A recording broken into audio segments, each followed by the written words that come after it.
Hello viewers, আসসালামু আলাইকুম। আশা করি সবাই ভালো আছেন। বন্ধুরা, আজকে আমি আপনাদের মাঝে নিয়ে চলে আসলাম এমএস অফিস 2007 এর ধারাবাহিক টিউটোরিয়াল পর্ব। তো বন্ধুরা, আমরা বেসিক টু অ্যাডভান্স লেভেল পর্যন্ত কাজ শিখব এই ধারাবাহিক টিউটোরিয়াল পর্বে। তো অবশ্যই আমার ভিডিওটি শুরু থেকে শেষ পর্যন্ত যারা বিগিনার এবং অ্যাডভান্স রয়েছেন, কাজ জানেন বা জানেন না, তারাও এই ভিডিওগুলো উপভোগ করতে পারবেন। অবশ্যই অনেক কিছু জানতে পারবেন। তো চলুন শুরু করা যাক আজকের এমএস অফিস ধারাবাহিক টিউটোরিয়ালের প্রথম পর্বটি।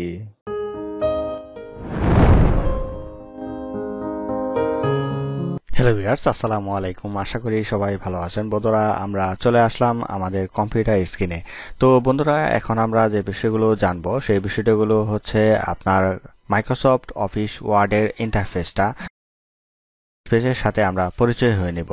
তো প্রথমে আমরা যে বিষয়গুলো পরিচয় হব সেই বিষয়টা হচ্ছে যে আমাদের মাইক্রোসফট অফিস ওয়ার্ডটা সাধারণত স্টার্ট বাটন থেকে, এই কর্নারে স্টার্ট বাটন থেকে আমরা যদি এই যে মাইক্রোসফট অফিস দেখতে পাচ্ছি, এখান থেকে আমাদের মাইক্রোসফট অফিস যে পাবলিশার 2007 এই অপশনটাতে যদি আমরা ক্লিক করি তাহলে দেখা যাবে আমাদের মাইক্রোসফট অফিসটা রান হয়ে যাবে। এটা হচ্ছে শুরুর দিকে যে অপশনটা আমাদের মাইক্রোসফট অফিস রান করার জন্য, এটা হচ্ছে মেন বিষয়।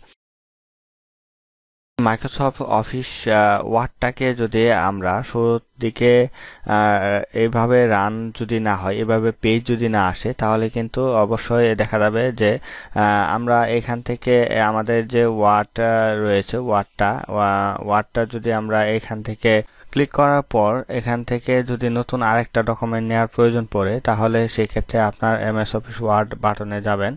যাওয়ার পর আপনার এইখান থেকে আপনার নিউ যে ডকুমেন্টে রয়েছে, নিউ ডকুমেন্ট, তো এই নিউ ডকুমেন্ট তে ক্লিক করবেন। নিউ ডকুমেন্টে ক্লিক করার পর এইখান থেকে ব্ল্যাঙ্ক যে অপশনটি রয়েছে, এই ব্ল্যাঙ্ক অপশনে ক্লিক করে আপনারা কি করবেন, এখানে যে ক্রিয়েট অপশন রয়েছে, এই ক্রিয়েট অপশনে ক্লিক করলেই নতুন আরেকটা ওয়ার্ড ডকুমেন্ট তৈরি হয়ে যাবে। দেখতে পাচ্ছেন এখানে যে দুইটা ফাইল দেখা যাচ্ছে। তো এইভাবে চাইলে আপনারা পেপারটা বা পেজটা নিয়ে আসতে পারেন। তো একটা বিষয় হচ্ছে যে আমাদের এই ধরনের যে পেপার রয়েছে, এই পেপারটা কোনো সময় নাও আসতে পারে। ওই যে ডকুমেন্ট পেপারটা, এই সাদা অংশটা আপনার কোনো সময় দেখা যাবে নাই, একদম ব্ল্যাঙ্ক, একদম সাদা চলে আসে। তো সেই ক্ষেত্রে আপনারা এই পদ্ধতিতে পেপারটা নিয়ে আসতে পারবেন, কোনো সমস্যা হবে না আশা করি। আমরা এই সমস্ত বিষয়গুলোর কাজ জানার চেষ্টা করব এবং পরবর্তীতে এখানে যে একটা জিনিস লক্ষ্য করেন যে আপনার প্রত্যেকটা আন্ডারে কিন্তু এখানে টোটাল একটা সাব মেনু দেওয়া আছে। যেমন ধরেন এটা কিন্তু হোমের আন্ডারে, এই হোমের আন্ডারে এখানে সাব মেনুগুলো আপনারা দেখতে পাচ্ছেন। যেমন ধরেন এখানে ক্লিপবোর্ড, তারপর এখানে ফন্ট, তারপর এখানে প্যারাগ্রাফ, স্টাইল এবং এডিটিং, এ হচ্ছে আপনার বিষয়। তো আপনারা এখান থেকে একটা মেনুর আন্ডারে কতগুলা মেনু রয়েছে, এই সমস্ত মেনুগুলো আমরা পরবর্তী ধাপে আস্তে আস্তে শিখে নেব একে একে করে। তো যাই হোক, আমরা এখন যে বিষয়গুলো কাজ করব এবং যে বিষয় নিয়ে আলোচনা করতে পারি সেটা হচ্ছে যে আমাদের ইন্টারফেসের কি কি বিষয় রয়েছে সে বিষয়গুলো কিন্তু আমরা জানছি। তো এখন বিষয়টা হচ্ছে যে আমাদের এটা হচ্ছে প্রত্যেকটা মেনু আমরা এক একটা করে দেখে নিলাম যে এখান থেকে insert, page layout, reference, mailing, review, view, এগুলো হচ্ছে প্রত্যেকটা মেনু আন্ডার, আর মেনুর আন্ডারে এক একটা সাব মেনু রয়েছে। তো এখন নিচের দিকে যদি একটু আসি, এই যে এই স্কেলটা দেখেন, এই স্কেলটা আপনার যদি না থাকে তাহলে কি করবেন, এখানে যাবেন, এই যে ভিউ অপশনে যাবেন, ভিউ অপশন থেকে এই যে রোলার, এই রোলার অপশনটা যদি টিক মার্ক দেওয়া না থাকে তাহলে কিন্তু এটা থাকবে না। আবার যদি এখান থেকে রোলারটা টিক মার্ক দেওয়া থাকে তাহলে দুই পাশে যে আমাদের রোলারটা আছে, এই রোলারটা আপনারা পেয়ে যাবেন, দুই দিকে রোলারটা আপনারা দেখতে পারবেন। এই হচ্ছে একটা বিষয়। আর তারপরে বিষয়টা হচ্ছে যে আমাদের এখান থেকে একটা বার রয়েছে। যেমন ধরেন একটা দুইটা বার থাকে, একটা এই করার জন্য, স্ক্রল করার জন্য, এটাকে বলা হয়ে থাকে স্কলার বার। এটা পেজটাকে উপরে নিচে নিয়ে আসার জন্য কাজে লাগে, এটা উপরে নিচে নিয়ে লাগে। যেমন আমরা এখানে এখন এই যে উপরে নিচে নিয়ে আসবো। এখন আরেকটা বিষয় হচ্ছে যে আমাদের আরেক নিচের দিকে আমাদের একটা থাকে, এইদিকে একটু খেয়াল করেন, দেখেন এইদিকে কিন্তু একটা রয়েছে, এইদিকে কিন্তু একটা রয়েছে। তো এটাও আমাদের ডানে বামে এটা নেওয়ার জন্য কাজে লাগে। একটা হরিজন্টাল, একটা হচ্ছে ভার্টিক্যাল আমাদের এই থাকে, আপনার স্কলার বারটা থাকে।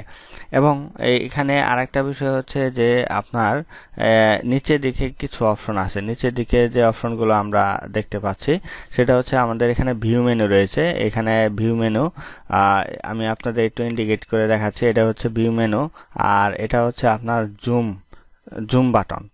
তো এই দুইটার মাধ্যমে কিন্তু আমরা চাইলে এখান থেকে পেজের ভিউটা চেঞ্জ করতে পারি। দেখেন এখানে ক্লিক করলাম, পেজের ভিউটা চেঞ্জ হয়ে গেল।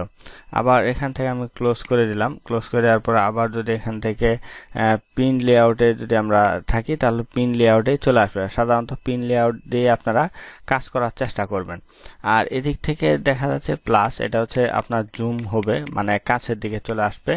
আবার এটা হচ্ছে আপনার জুম আউট, এটা আপনার দূরের দিকে চলে যাবে। আস্তে আস্তে দেখেন পেপারটা দূরে চলে যাচ্ছে, একদম ছোট হয়ে যাচ্ছে। এটা ছিল একটা বিষয়। তো এইভাবে চাইলে আপনারা বুঝতে পারবেন, আশা করি কাজ করতে পারবেন। এমএস অফিস ওয়ার্ডে সাধারণত আমাদের এখানে এই বিষয়গুলো থাকে, এবং পাশাপাশি আমাদের বামের দিকে একটা অপশন থাকে। আর এখানেও দুইটা কাজ থাকে। একটা কাজ হচ্ছে যে আমাদের পেপার থাকে, আর একটা থাকে ওয়ার্ড কাউন্ট। আমি এই মাইক্রোসফট অফিস ওয়ার্ডে আমি যতগুলো কাজ করব এবং যতগুলো পেপার নিব সবগুলো পেপার আমি দেখতে পারবো। যেমন কন্ট্রোল ধরে এন্টার দিলাম। কন্ট্রোল ধরে এন্টার দিলে আমাদের কিন্তু পেপারগুলো চলে আসবে। দেখেন কন্ট্রোল ধরে এন্টার দিলাম, পেপারগুলো চলে আসতেছে। এখানে পেপার হয়ে গেছে 3টা। এখন এখানে যদি আমরা আপনার কিছু টাইপ করি, এখানে কিছু যদি টাইপ করি, দেখেন আমি দেখতে বাংলায় করা আছে। এখানে দেখেন ওয়ার্ডগুলো কাউন্ট হচ্ছে, এখানে ওয়ার্ডগুলো কাউন্ট হচ্ছে। আপনার এখানে যা লিখবেন সেই ওয়ার্ডগুলো আপনার কাউন্ট হওয়ার চেষ্টা করবে, এখানে সবগুলো দেখাবে। এই কাউন্টগুলো আপনারা সরাসরি এই জায়গা থেকে দেখে নিতে পারবেন। এটা ছিল একটা খুব চমৎকার একটা বিষয়। তো বন্ধুরা, যাই হোক, এটা ছিল আপনাদের এমএস অফিস ওয়ার্ডের ইন্টারফেসের বিষয় নিয়ে আমি যতটুকু পারলাম আলোচনা করলাম।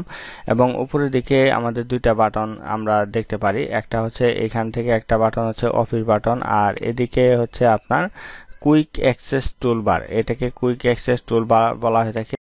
এটাকে বলা হয়ে থাকে আপনার টাইটেল বার। আর এদিকে আমাদের একটা থাকে ক্লোজিং বাটন, যেটা হচ্ছে মিনিমাইজ করা, ম্যাক্সিমাইজ করা এবং ক্লোজ করা। আমরা যদি এমএস অফিস ওয়ার্ডটাকে কি করতে চাই, কেটে দিতে চাই, বাদ দিতে চাই, তাহলে এই ক্রস বাটনে যদি ক্লিক করি, ক্লিক করা মাত্রই আমাদের এখানে ইয়েস নো আসবে। আমরা যদি ইয়েস করি তাহলে পেপারটা বলবে সেভ করার জন্য, আর যদি নোতে ক্লিক করি তাহলে বলবে পেপারটা সেভ করবেন কিনা, বা সরাসরি আমাদের এমএস অফিস ওয়ার্ডটা কেটে দেবে। তো আমি এখানে ক্যান্সেল দিলাম, কিছুই করব না।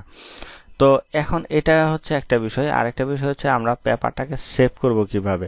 তো অবশ্যই পেপারটাকে সেভ করার জন্য আমাদের যে বিষয়টা প্রয়োজন, সেই বিষয়টা হচ্ছে যে আমাদের এখান থেকে আমরা মাইক্রোসফট অফিস ওয়ার্ডে যাব। মাইক্রোসফট অফিস ওয়ার্ডে গিয়ে আমাদের সেভ অ্যাজ যে অপশনটি রয়েছে, সেভ অ্যাজ অপশনটিতে প্রেস করব। যাওয়ার পরে এমএস অফিস ওয়ার্ড অপশনটিতে ক্লিক করব।